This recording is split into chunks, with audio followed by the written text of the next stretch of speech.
Hey,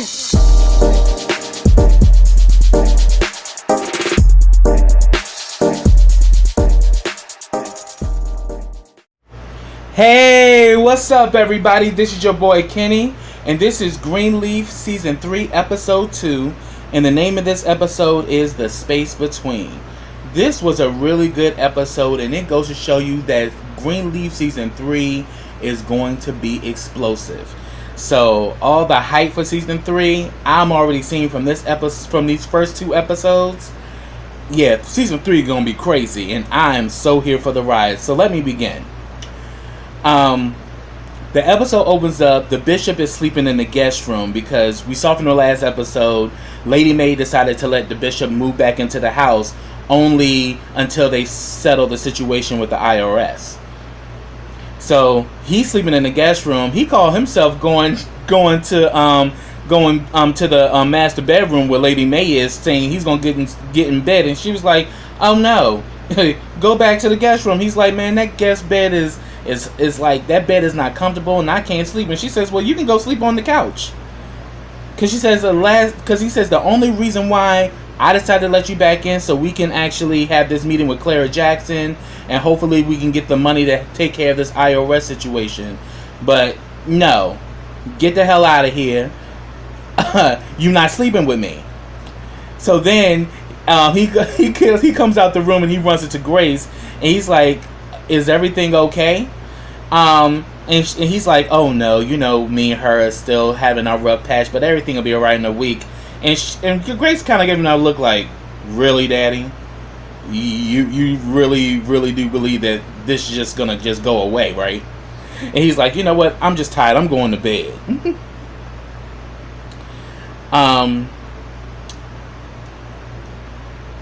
Then what I'm going to talk about next is Karissa and Jacob. Now, remember in the last episode, Jacob was talking about they're going to be doing the streaming, of their services, which is going to they can make a lot of money doing this whole streaming thing. Something that Jacob was trying to do at Greenleaf, but Bishop Greenleaf turned it down. But Jacob and Karissa was talking about, the streaming service and, how this is gonna, build, some money for the church and all of that. And then all of a sudden Zora comes in and was asking, can she actually use the phone? And of course, her father's like, "What you need the phone for?" Because, she's on punishment. And she was like, "I want to use the phone to call Sophia."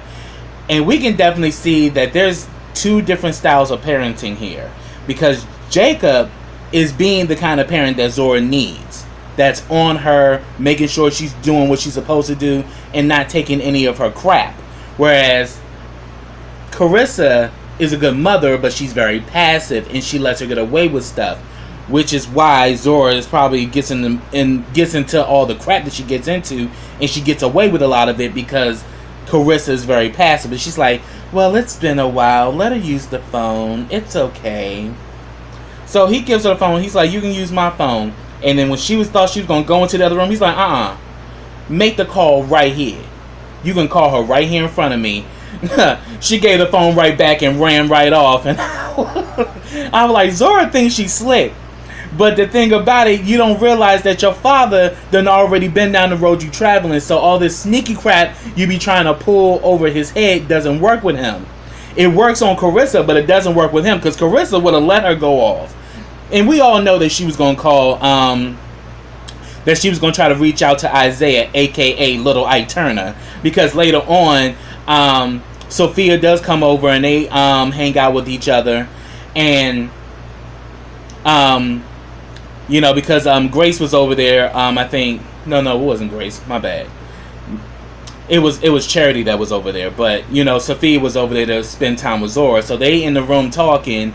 Then Zora, the money that she stole from the church, she pretty much tells Sophia, "Won't you take this and buy me a prepaid phone, because I need a phone and I'm just going crazy in here. I can't talk to anybody, can't do anything." Sophia even clocked her crap. You want to get a prepaid phone so you can reach out to Isaiah. He's like, "This man beats you and he treats you like crap. I'm not supporting this. So no, that ain't going down. So of course Zora's mad, because she tried to put one on Jacob. It didn't work. She tried to put one on Sophia. That didn't work. So later on we see that Jacob, decides to give Zora back her TV because he shut everything down. He took away her ATM card, took away her phone, both of her phones, and took away her television. So she was like on punishment for real. Now that's punishment. Definitely growing up as a kid, when it was punishment, it was like you were literally in hell. It's like your whole world shut down. That's how you know it's a real punishment. But he brings back the TV, and I think she had like a smart TV where you can access the internet and all of that. But he hooks up back the TV, and he said that Sophia, I had a conversation with Sophia, and I decided that, okay, it's about time that, I begin to start trusting you again. So I brought you back your TV. And she's like, oh, great. Thank you, Daddy. She goes to turn on the TV. And then she tries to change the channel or tries to access the internet. Parental controls are on the TV. I'm like, you better do it, Jacob. You be a father. That's what's up. And she was mad again. I was like, yeah, but little do you know, Jacob, the reason why that money was short on Sunday was because of your daughter. So you was off because you were thinking about your daughter and thinking that she was going to run out the back door of the church. But then she also stole the money. So it's a duality there. And due to the fact that you fired Brittany, that may come back to haunt you, Jacob. Just saying. But yeah, that whole situation with Zora had me rolling because I thought that was funny. Next, I'm going to talk about Grace and Rochelle. Because we saw from the last episode, Rochelle was like, I can help fund whatever project you want to work on because, I'm good with finance. So she takes her up, she calls her up while she's coming out of yoga, and she says that, I do have a project that I might want to work on. So you want to come in and we can set up a time to talk? And she's like, oh, yes, fine. And as soon as she gets off the phone, Sophia comes to Grace and was like, Mom, why are you using that fake voice that you use when you talk to Dad? I was like, Sophia clocked her all the way. But then again, it goes to show that Grace is playing a game here. She's trying to really, trap Rochelle in her crap. Because we see that they meet up, and Grace's project is a legal fund to help women to help people who suffer from domestic violence. And she even talks about Uncle Mac, and Rochelle was like, I'm glad he's dead. You did the right thing and all of that. And because he was just an awful person.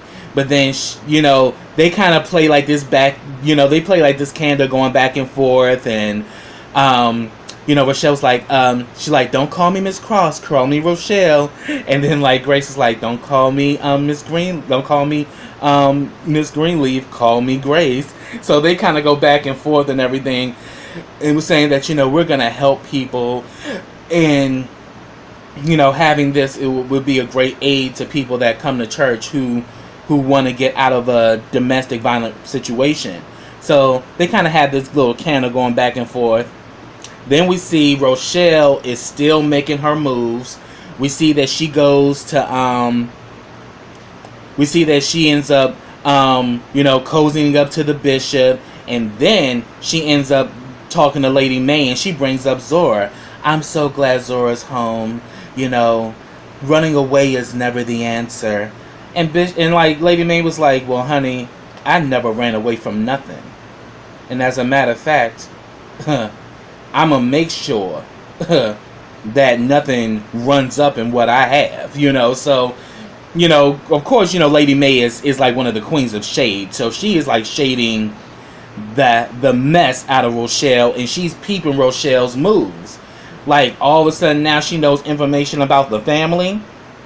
So she knows her and the bishop have been getting pretty close. And then later on, Grace actually confronts Rochelle and was like, is something going on between you and my father? And she was like, there have been rumors out here about me, and I thought that you were different, that you wouldn't judge me, and that you wouldn't actually think about me in that way, but I guess I was wrong, and I'm trying to do the right thing here, and I thought you were different, but I guess you're not. And she runs out, and then she has a smirk on her face, and then we see Grace has one on hers too. So it's like they both playing games, but we're gonna see which one's gonna come out on top. But I'm Team Grace because Rochelle is a harlot with the who was completely doing the most, because she's kind of making it known of what she's trying to do. Like, she has no shame that she's literally trying to throw her stuff at the bishop. So all of a sudden she goes back in and she's like, you know what? Honestly, we need to put God first in this, and we need to make this happen. So I was like, that's interesting. But, well, yeah, we can definitely tell that Rochelle's playing the game, but Grace is not green at all. And I think Grace got a game of her own, but in time we'll figure out what's going to go on with that. Alright, next I want to talk about is Charity and Kevin. Now, remember, Kevin wants, back into his son's life, but Charity is still being very simple and selfish, and, she's still holding on to the fact that he abandoned them. Well, he did leave a note, though. But then again, the way he left was wrong, and I will say that. But he's now back, and he wants in on his son's life, and Charity is not having it. We also see in this episode that Jabari had got someone to cover her, but she has to be back by Wednesday. And she's like, oh yes, I'm going to be back by Wednesday. I'm going to just straighten out the situation with Kevin, and everything's going to be okay. So we see later on that Charity has a meeting with Karissa. And I have to say, in this situation, Karissa told her the truth. She literally told her, this has been your dream. Why don't you just let little Nathan go with Kevin, so you can do what you really are called to do. And she lets her know, do not ruin your dream in the name of spite. So we see after that she does go to Kevin, and we see that Kevin got his own apartment. He done baby-proofed the apartment. He's got stuffed animals for him. So he was, because I'm like, you had no problem with leaving the baby with Kevin before when you was going back and forth to Nashville to work with Jabari. It was okay then. Then all of a sudden now, because he left, all of a sudden now you want to, have all this, control and trying to keep him away from his son. So we see in the conversation they're starting to bond a little bit, and we're thinking that finally Charity is gonna let Kevin have the baby so she can go back on tour. But then next thing you know, we see that Aaron walks in, and all of that went away. And she's like, oh, you live in here now? He's like, oh no, I'm just in town for a few days. And then all of a sudden we see her pull back, and I'm like, Charity, you childish. Oh my God, Charity, she really made me mad. Because then after that, she calls Jabari and says, I'm not coming back on tour. I can't, my son comes first and all of that. And Jabari hung up on her. And I think in this situation, she gonna realize how Jabari really feels about her. Because what we see on the next episode, it looks like it gets really, really explosive between the two of them. So here it is. You done did all of this thing, going on tour, being with him, and the thing is, it really made me mad because you had no problems with Kevin having a baby before, but now you know that he's dating Aaron. Now you feel some kind of way because you don't want Aaron around your baby. I'm like, boo-boo. Boo-boo. And he don't want that baby around Jabari. So it's tit for tat. You both got new men now, and who are you to judge, Charity? Because you up here, flaunting around with this man and he ain't your husband. So how you gonna judge him about being a gay man and being in a relationship with Aaron when you out here, sinning yourself. So I'm just like, see, the thing about Charity is that she gets very simple and she gets very selfish, and we definitely saw that in this episode.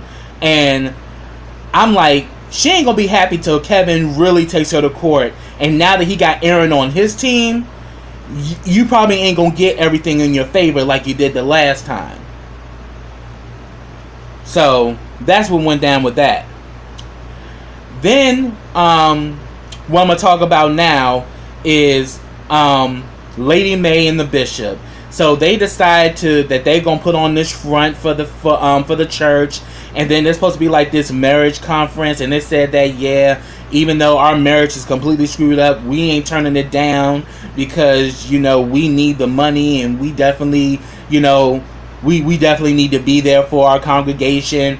And Grace was like, well, it seems to me you guys are just so okay with playing like this marriage is great when we all know otherwise. Then Lady Mae decides to go after Grace and was like, you got some nerve talking when you out here running around like a jackrabbit and sneaking out here sneaking back up in here and all early in the morning after you done been doing God knows what with Darius. And I'm like, Darius is her boyfriend. And yeah, but then again, she's being her. She's doing her thing. But it seemed to me that she's always trying to find an angle to take down Grace, because Grace is that person that always points out the elephant in the room, where everyone tries to play it off like it's not there, because we definitely see this with the Greenleaf family. They are all about image, and no matter how bad or how stinking their situation may be, to the outside world it doesn't exist. Grace is that child out of the Greenleaf clan that's like, no, there's an elephant in the room, it smells, we need to address it. So here it is. Lady Mae again is still trying to flip it on Grace. You got some nerve talking when you out here messing around with Darius and all of that. So we see that later on she meets up with Darius, and they obviously just got finished love making, and she was like, I gotta go home. And he's like, well, you don't have to leave, won't you stay?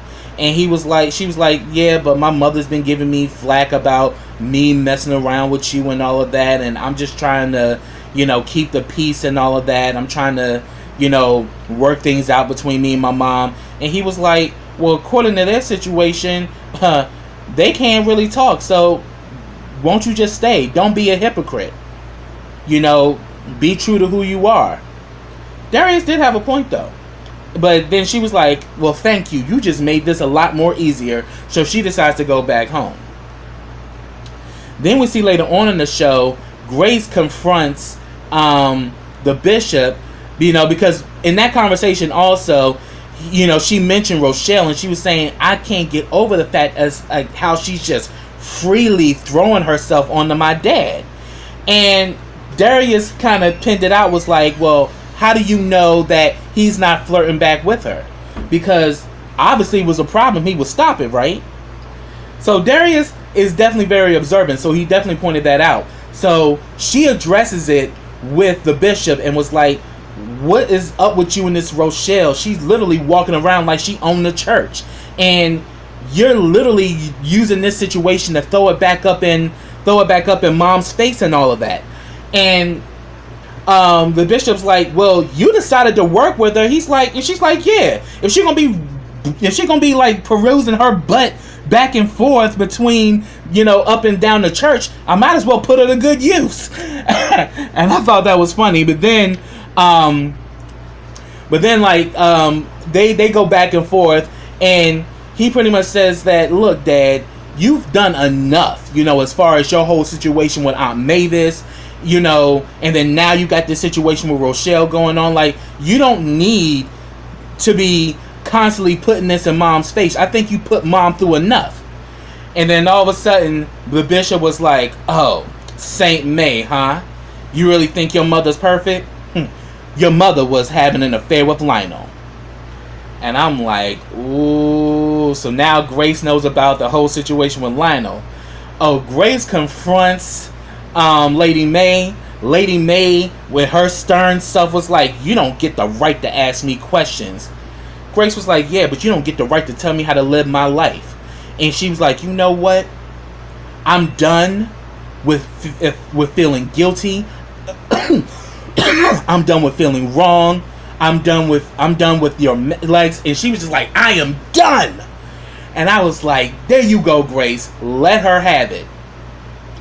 Because, you know, Lady May does put out this thing that she's like this perfect person. But, yeah, it was messed up that the bishop was screwing around with her sister. And on top of it, it was a long-going affair. But yet he had her believing it was only one time. But then again, you had sex with Lionel. And Lionel was like a close family friend. So it's just as bad. And more than anything, you did it maliciously because of what he did to you.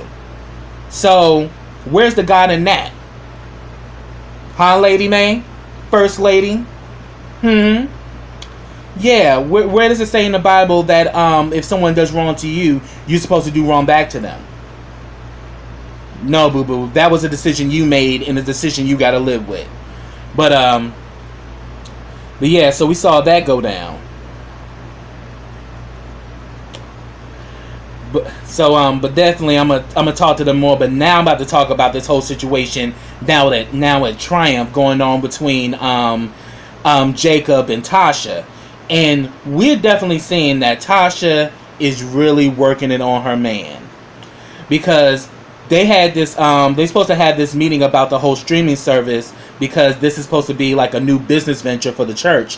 Karissa was supposed to be there with Jacob, but Karissa is dealing with some parents, you know, at the school, and these parents were ridiculous. They were bougie they were bougie to the sky, and was like, our son is the best because they're there because their son got a B on an essay or something, and they disagree, and it's like, we pay too much money, you know, our son is gonna be the best, and he's gonna get into Harvard, and with grades like this, you know, I will not accept this, you know, our son is not gonna be, you know, going to the community college or being one of these scholarship kids. Our child is the best. And I'm like, oh, they were really full of themselves, and then they're gonna pull out, read this and don't tell me that that's not an A.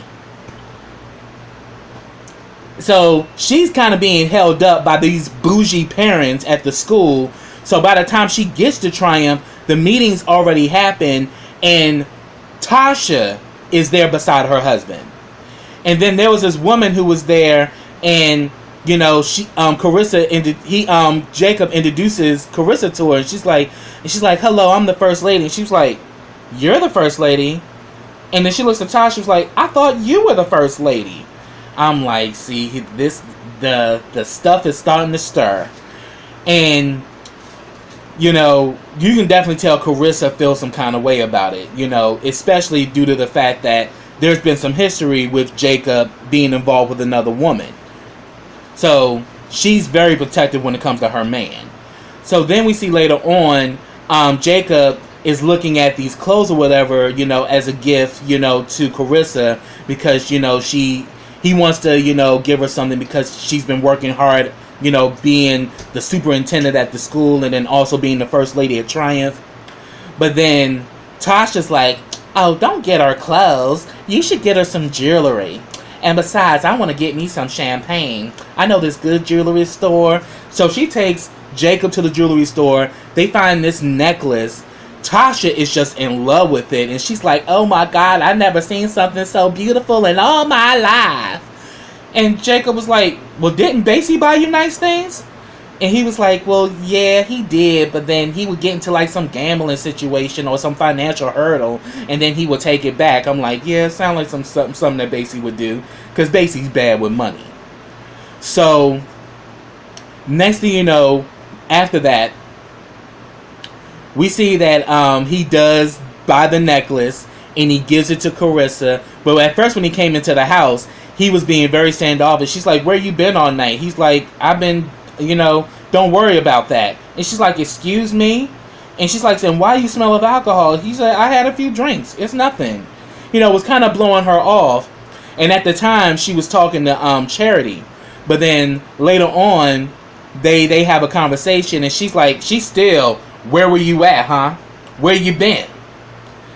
And he presents her the necklace, and all of a sudden she's just gagging, and she's like, oh, it's so beautiful. And she's like, meet me in the bedroom. I'm like, yeah, give you a piece of jewelry. She's like, okay, you gave me a gift, and now I'm gonna give you my gift. She's about to open the doors for you, baby.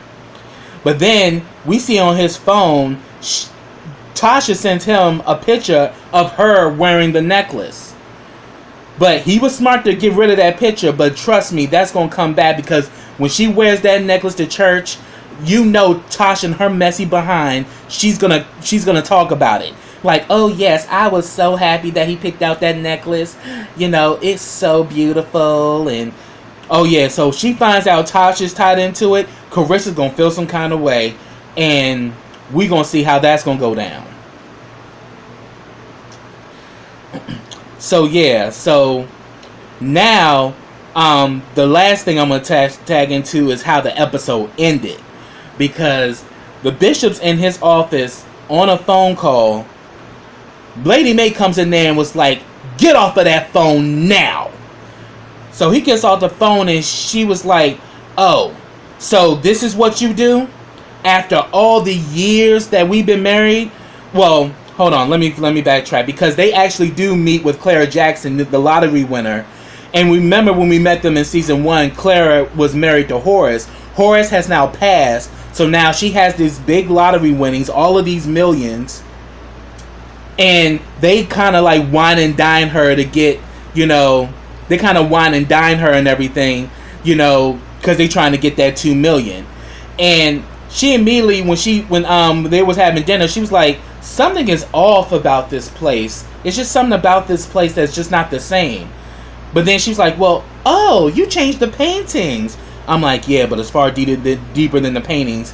And then we come to find out that the bishop and Lady Mae been married for 44 years, and they're going on and they're now approaching their 45th anniversary. Yet their marriage is completely shattered right now. And we see that Clara is still grieving the loss of her husband. So they eventually ask her that we got this big tax problem, you know, and we owe $2 million. And she was like, well, is that the only reason why y'all brought me here? Yeah. But they was like, well, that's part of it. But, you know, the thing about it, we wouldn't even ask you about this, but this is about the church. And she asked them, well, why don't y'all have the money? And it's like, well, the thing is, we just have a lot of stuff. We really don't have a lot of actual, you know, physical money, you know, on hand between us. So we're kind of tapped out. But she's saying that, think about the church. You will be helping the church by doing this. This is not about me and May. This is about the church. And she kind of thinks about it, and she decides to give in to him. But then later on that day after dinner, Lady Mae goes off on him about Rochelle's. Like, why does Rochelle know about Zora? What's going on with that? And he's like, I don't know. I made a mention to her. It's like, oh, so y'all must have been having private conversations when you were staying at the Biltmore Hotel. So that's what you do? Things go down between us, and you go running to her. You go crying to her. And she was saying that, you know, and he was saying that, look, there's a mess up in here, and luckily I had somebody to talk to.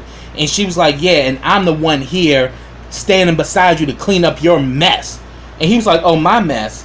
It's so sad, May, that a woman who plays this strong role is so fragile that she can't even see her own sins.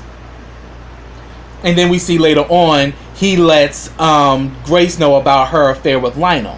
So later on, she goes into the office and goes off on the bishop and was like, you for years was doing this thing with Mavis.